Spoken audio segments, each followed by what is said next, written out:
नमस्कार दोस्तों, कैसे हैं आप। हम एक बार फिर से हाजिर हैं एक नई वीडियो के साथ और आपका स्वागत है हमारे इस YouTube चैनल पे।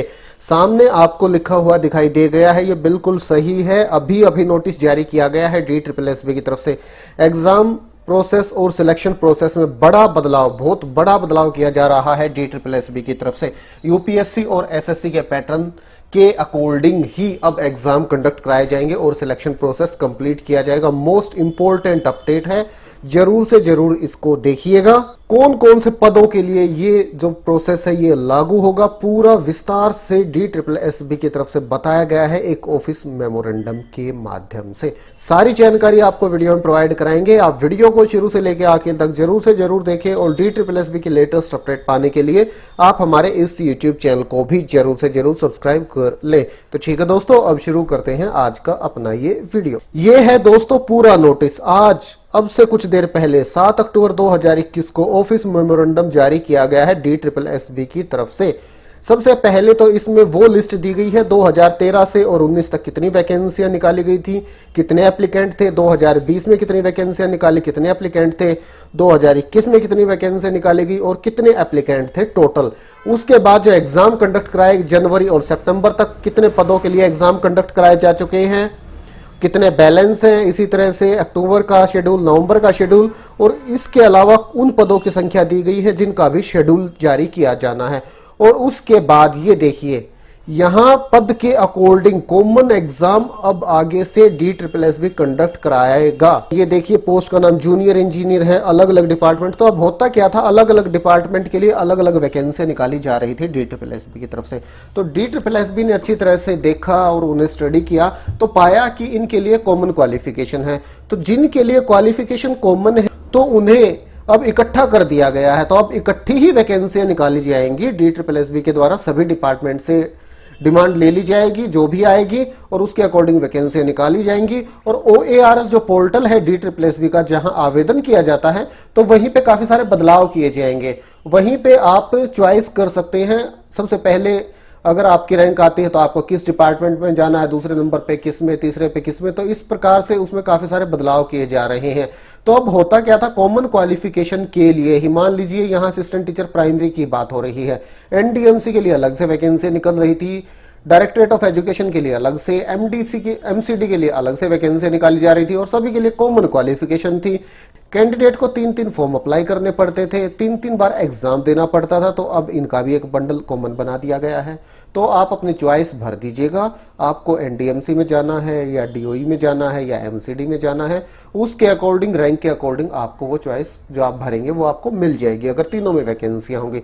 तो इस प्रकार से ये किया गया है। पूरा मैं बिल्कुल विस्तार से आपको दिखा देता हूं किन किन को इकट्ठा किया गया, बंडल बनाया गया है। कुल मिला के जो ये स्टेप उठाया गया है, इससे होगा क्या, रिक्रूटमेंट का प्रोसेस काफी स्पीडी हो जाएगा। तो DSSB काफी दिनों से कोशिश कर रहा है। इसी कोशिश का नतीजा था कि जो वेटिंग पैनल था वो अब फाइनल रिजल्ट के साथ साथ जारी किया जा रहा है। वेटिंग पैनल पॉलिसी में बदलाव किया गया। उसी के साथ साथ आइडेंटिटी प्रूफ के लिए पोस्ट कार्ड साइज का जो फोटो था वो पहले ही अब अपलोड कराया जा रहा है। पहले आपको ध्यान हो, एडमिट कार्ड पे आपको लगा के लेके जाना होता था ये फोटो, और सभी जो फिंगर्स हैं उनका बायोमेट्रिक लिया जा रहा है ताकि जल्दी से जल्दी डिपार्टमेंट है वो वेरीफाई कर ले कि कैंडिडेट जेन्युइन है या वही कैंडिडेट है जिसने एग्जाम दिया था या नहीं दिया था। तो कोशिश पहले से की जा रही थी, तो उसी कोशिश में ये अब बड़ा कदम उठाया गया है DSSB की तरफ से। तो ये देखिए दोस्तों, accordingly in presence of the approval bye honourable lieutenant governor to this proposal, DSSB will start the process of conduct of combined examinations for the following cadres posts of the usual departments on prospective basis। तो सबसे पहले ये पद का नाम है, ये RR eligibility है और ये डिपार्टमेंट है। सबसे पहले जूनियर इंजीनियर सिविल की यहाँ बात हो रही है। इनके लिए कॉमन क्वालिफिकेशन होती है, सिविल इंजीनियरिंग में डिप्लोमा मांगा जाता है रिकॉग्नाइज इंस्टीट्यूशन से।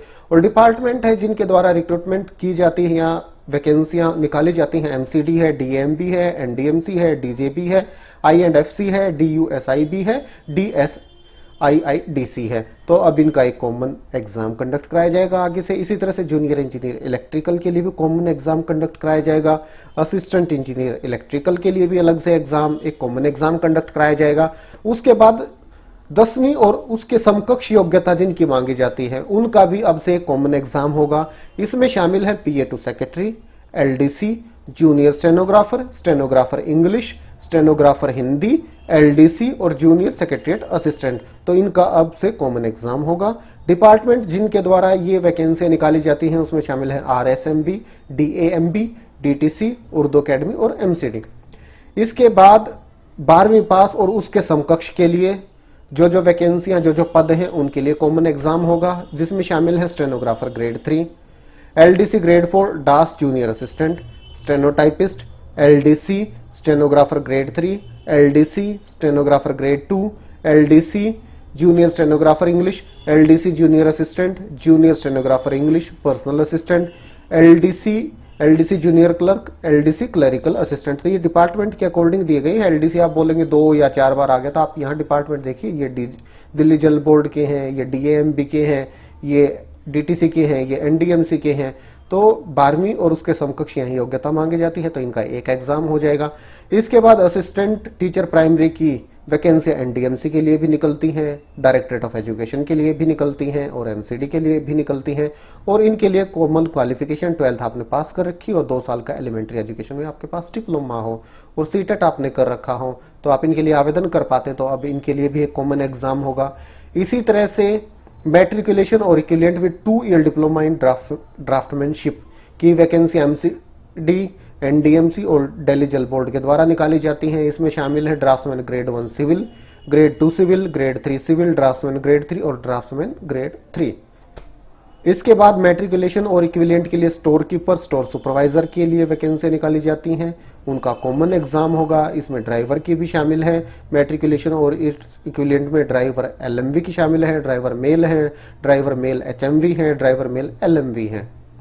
इसके बाद BSc मेडिकल लैब टेक्नोलॉजी और मैट्रिकुलेशन और higher secondary, senior secondary with science and 2 diploma in MLT from recognised institution के लिए जो वैकेंसियां निकलती हैं इसमें शामिल है lab technician grade 3, lab technician group 4 H&FW के द्वारा निकाली जाती हैं।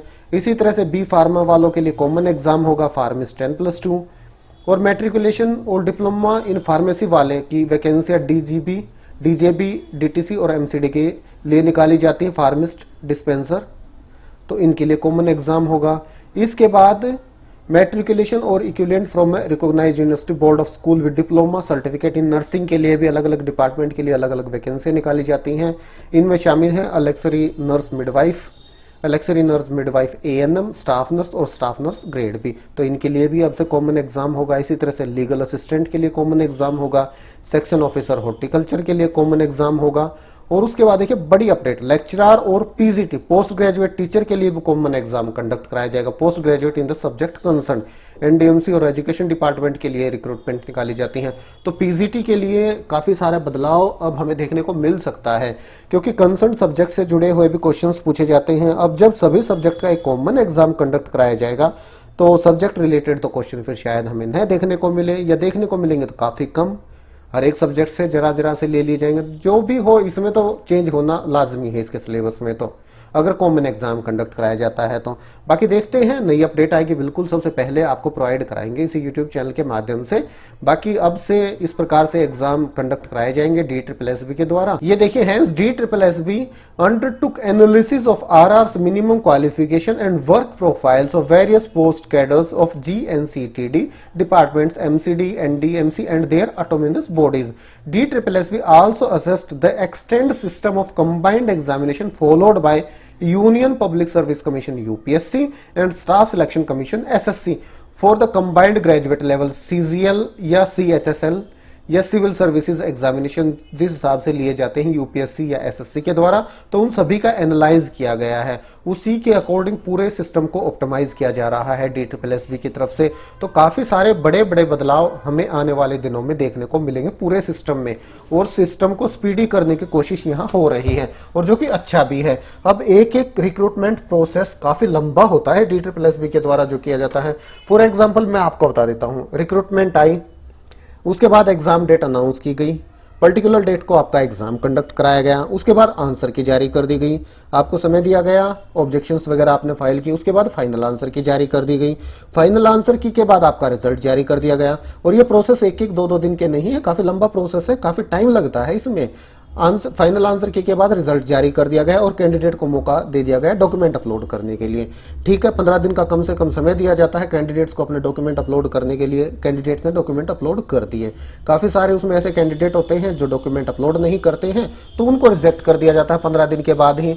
और जो कैंडिडेट डॉक्यूमेंट अपलोड करते हैं उनके अगर कुछ डॉक्यूमेंट पेंडिंग रह जाते हैं, कुछ बच जाते हैं या कुछ क्लियर नहीं होते हैं डॉक्यूमेंट, तो उन्हें एक मौका और दिया जाता है, 10 दिन का समय और दिया जाता है DSSB के द्वारा कि 10 दिन का आपको समय और दिया जा रहा है, ये आपके डॉक्यूमेंट पेंडिंग में, ये आप अपलोड कर दीजिए।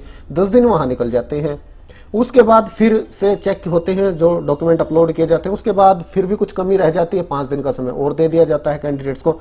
तो काफी लंबा ये प्रोसेस खिंच जाता है, काफी समय उसमें लगता है।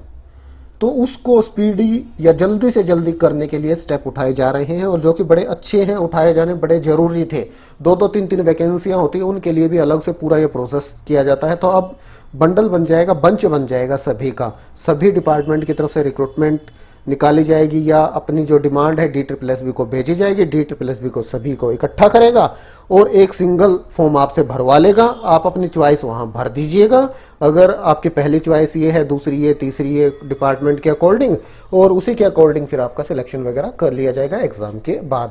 तो ठीक है दोस्तों, काफी लंबा चौड़ा नोटिफिकेशन, आप ध्यान से इसको पढ़ लीजिएगा। DSSB की ऑफिशियल वेबसाइट पे अवेलेबल है और आपको हमारे टेलीग्राम चैनल पे प्रोवाइड करा दिया जाएगा। बाकी एक बार मैं आपको बता देता हूँ, DSSB की तरफ से 2013 से 19 तक 2065 वैकेंसियां निकाली गई, जिनके लिए 7,71,404 कैंडिडेट ने अप्लाई किया। 2020 में 5,034 वैकेंसियां निकाली गई, जिनके लिए 10,67,786 कैंडिडेट्स ने अप्लाई किया। 2021 में 14,852 वैकेंसियां निकाली गई, जिनके लिए 10,62,410 कैंडिडेट ने आवेदन किया। टोटल 2013 से 2021 तक 21,951 वैकेंसियां DSSB के द्वारा निकाली गई, जिनमें 29,16,00 कैंडिडेट ने अप्लाई किया था। तो इनके एग्जाम DSSB के द्वारा कंडक्ट कराए गए हैं, काफी सारे के कंडक्ट करा दिए गए हैं। सिर्फ 1390 ऐसी हैं जिनका शेड्यूल अभी जारी नहीं किया गया है। नवंबर 2021 का शेड्यूल भी जारी हो चुका है, आपने देख लिया होगा। टोटल 178 वैकेंसी का वो शेड्यूल है और अक्टूबर के एग्जाम तो अभी चल ही रहे हैं। टोटल 1876 वैकेंसी के लिए जो होने हैं। तो ये पूरी अपडेट है दोस्तों, जो DSSB की तरफ से निकल के आई और आपको वीडियो के माध्यम से प्रोवाइड कराई गई। वीडियो अच्छा लगा तो आप इसे लाइक और शेयर करें। तो ठीक है, आज और अभी के लिए इतना ही, फिर मिलते हैं किसी नए वीडियो के साथ, तब तक के लिए नमस्कार।